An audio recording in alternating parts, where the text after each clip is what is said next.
Okay, so the story of how I locked myself in my car. So before I tell you the story, I need to say that I used to drive cars that had quirks, if you say.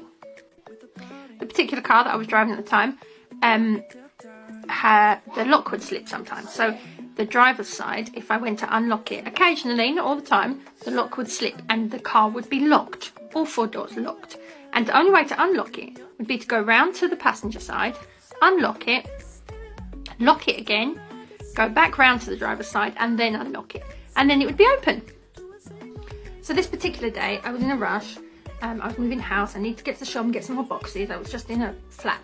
And I went to the door, unlocked the driver's side, and it slipped. And so the car was parked quite close to the car in front, so I had to walk around the back to get to the passenger side.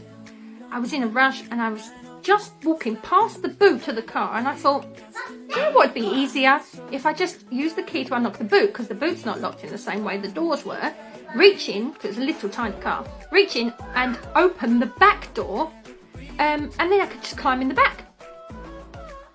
Yeah, I don't know where this logic came from. I was in a rush. It was a very, very hot day as well. It was summer. So I opened the boot. That opened fine. I was pleased with my plan so far. Then, when I reached in to open the back door, all the alarms started going off. Really, really loud. It was deafening. This is when I really started to panic. Now the back door was open, so I jumped in thinking that if I shut the door, maybe the alarm would stop. Got in the back seat, shut the door, the alarm just kept on going.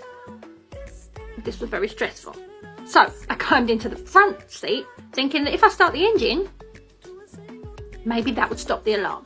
Because, I've got the key, I can start the engine, it's my car. I wasn't stealing my own car. Unfortunately, starting the engine while the alarm was going off caused something else to happen. All the doors locked again. They wouldn't open from the inside. Not only that, all the electrics seemed to go off. I couldn't open the windows that were electric. I'm pushing the button, they wouldn't go down.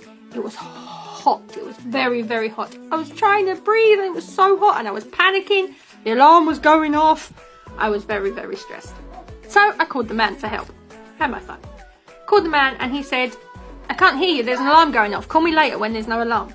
Helpful. Then I remembered that the back windows in the back seat were rolly things. They weren't electric. You didn't have to push the button to make them go down. You could roll them.